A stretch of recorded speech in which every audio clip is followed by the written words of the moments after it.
皆さんこんにちは。カレンゲームラボのカレンです。今回は開発費がヤバそうな超ハイクオリティなスマホタイトルを中心に紹介したいと思います。どれもこれもクオリティが高く、開発費のかけ方が半端ねえなって感じのものばかりとなっております。また今回紹介するゲームも面白そうなものばかりですので、ぜひご覧ください。ここでお知らせ。このチャンネルでは定期的に最新の海外スマホゲーム事情を中心とした情報発信と、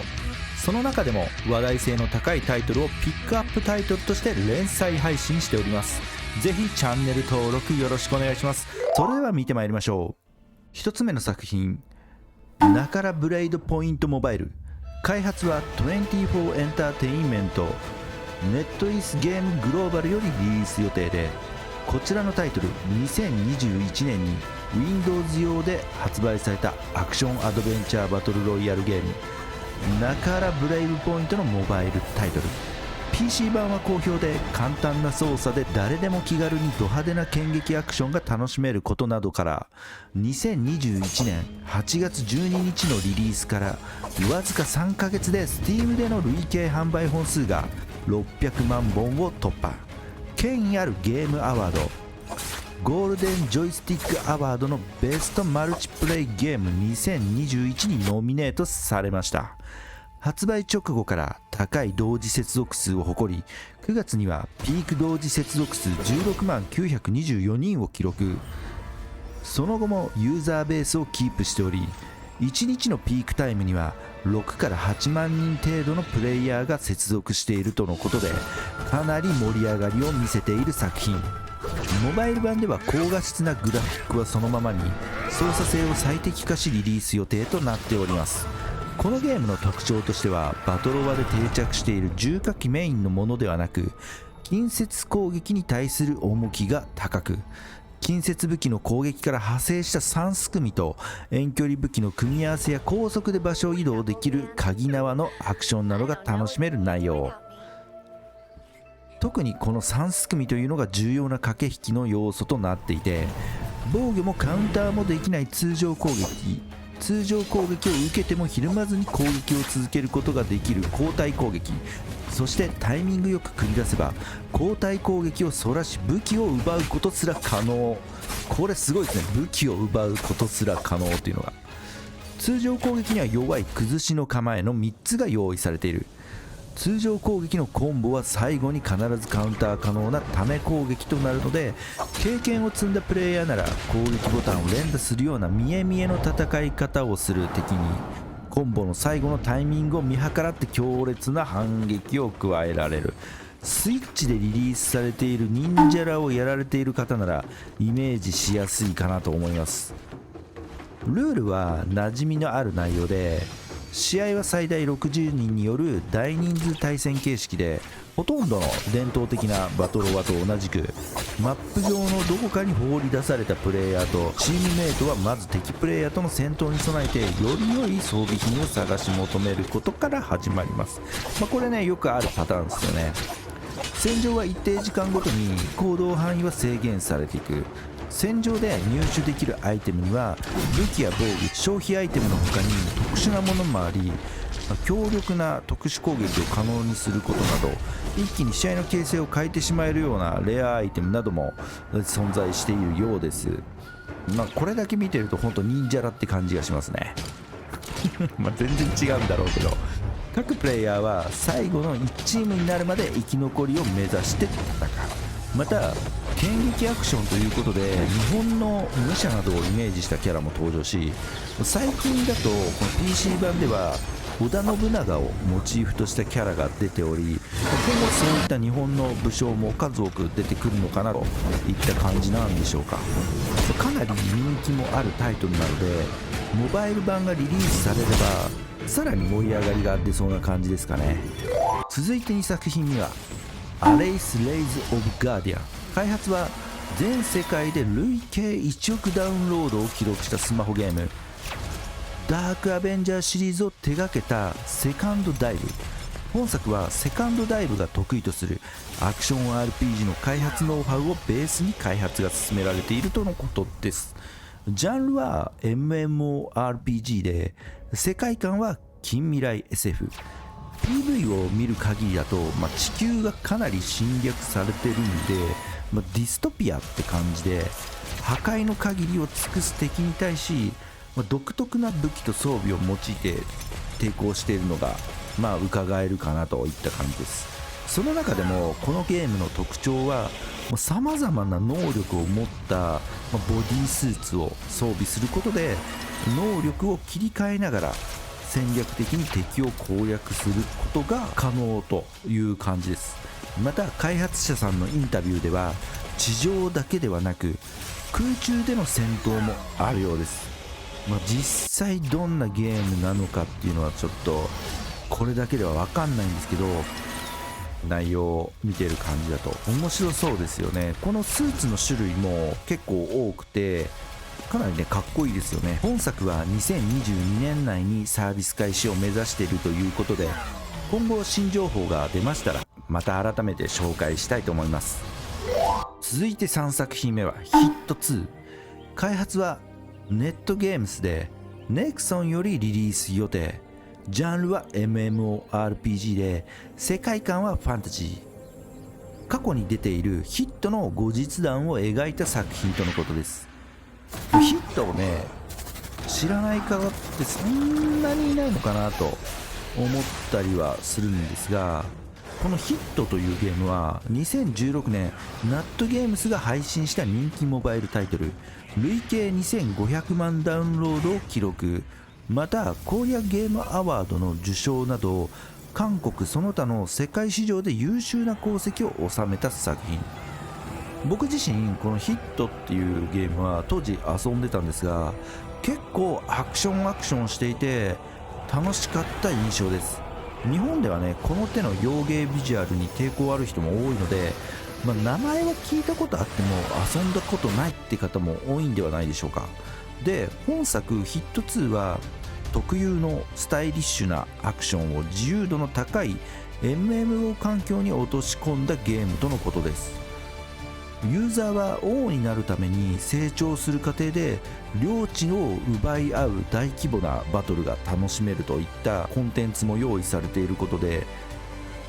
どういう形になるのか結構楽しみですよね。開発者さんのインタビューではヒット2ではユーザーに自らゲーム内ルールを定めることができる高い権限を与えて、今までのゲームとは異なる楽しさを提供する。正当 MMORPG ファン層の目線に合う高い水準を実現するために開発力を集中しているのでどうかご期待くださいということで、期待して待ってますので良い作品を作ってください。この高い権限を与えてルールを作ることができるっていうのはちょっとすごいですね。今までないですよねこんなゲーム。大丈夫なのかな。で本作は6月30日に韓国での事前登録開始予定で、日本を含むグローバル展開は2022年の後半となることです。いや楽しみですね。以前のヒットはかなりアクションしていたので、その辺のノウハウが詰め込まれているということで、どんなゲームになるのか期待したいです。続いて4作品目はフロントミッションボーダースコープ。開発はズロングゲームス、リリースはスクエア・エニックス。1995年にスクエアより発売されて、今もなお根強い人気を誇るシミュレーション RPG フロントミッションの IP を使った新作。派生作品含めるとなんと15以上の数が出ているシリーズ作品で、世界観でいうと、このシリーズは2100年前後の世界各地における紛争を題材にした近未来 SF で、紛争に巻き込まれた人々がバンツァーと呼ばれるロボットに乗りどのように生き抜いたかが描かれている作品。シリーズ各作品はそれぞれ独立した物語となっているものの、いずれも一貫した世界設定のもとに物語が進行するので、なんか共通点っていうものがそれぞれのシリーズにあったりする印象です。今回の PV ではパイロットの女性キャラクターの回想と思われる風景を公開しており、様々なバンツァーの姿も確認でき、また本作の舞台がシリーズ第1作フロントミッションから1年前の2089年であることも明らかになっています。2089年という設定は過去に NintendoDS でリリースされたフロントミッション2089ボーダー・オブ・マッドネスとの絡みなんかもあるんでしょうかね。また本タイトルの詳細情報は出てないものの、公式サイトでは女性キャラクターが登場していたバンツァーの情報が観覧可能で、坂田インダストリー製であることやモデル名その他パーツごとのスペックなどが公開されています。興味のある方はぜひ公式サイトをチェックしてみてください。続いて5作品目はクロノオデッセイ。開発はエンピクセル。セブンナイツの開発に携わった人材を中心に2017年9月に設立された開発会社。昨年10月に初タイトルとなるグランサガは今でも好評運営中で、ハーフアニバーサリーを迎えまだまだ絶好調のタイトル。またグランサガの IP を活用したブロックチェーン基盤プロジェクトや NFT など事業の多角化に乗り出す予定とのことで、まだこのグランサガ遊んでない方はぜひ遊んでみてください。かなりおすすめです。とまあね、ちょっとグランサガの宣伝になってしまったんですが、この程度にして本作クロノオデッセイのジャンルは MMORPG で、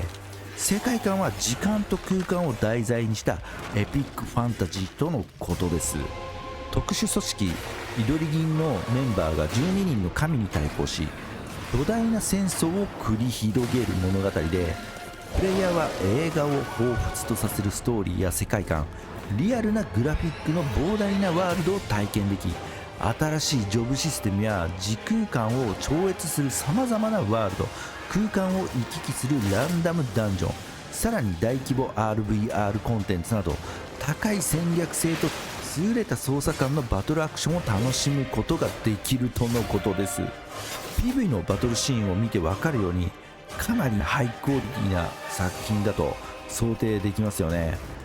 グランサガをね、よりリアルに再現した作品にも見て取れてしまうのは気のせいでしょうか。当然セブンナイツやグランサガで培った技術を落とし込みつつも最新の技術なども取り入れていると思うので、かなり期待できそうなタイトルですかね。またゲームの音楽はゴッド・オブ・ウォーやバイオハザード7などの楽曲制作に携わった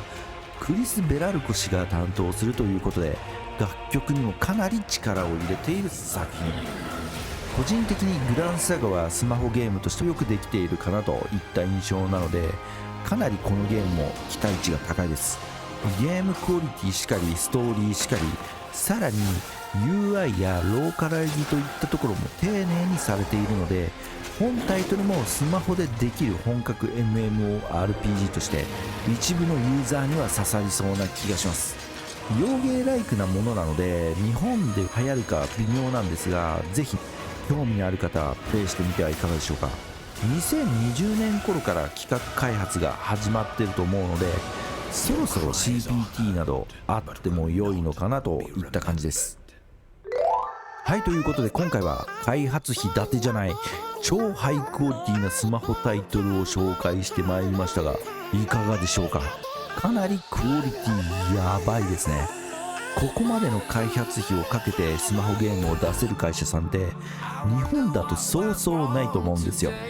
また最近の海外タイトルはクロスプラットフォームでの対応が多く、今後ますますいろんな端末で遊べるような感じがしますよね。出先で軽く家ではじっくり、そんなプレイスタイルが主流になりそうな感じがしますね。個人的には嬉しい仕様ですが、皆さんはいかがでしょうか。それでは今回はこの辺で、ご視聴ありがとうございました。このチャンネルでは定期的に最新の海外スマホゲーム事情を中心とした情報発信と、その中でも話題性の高いタイトルをピックアップタイトルとして連載配信しております。ぜひチャンネル登録よろしくお願いします。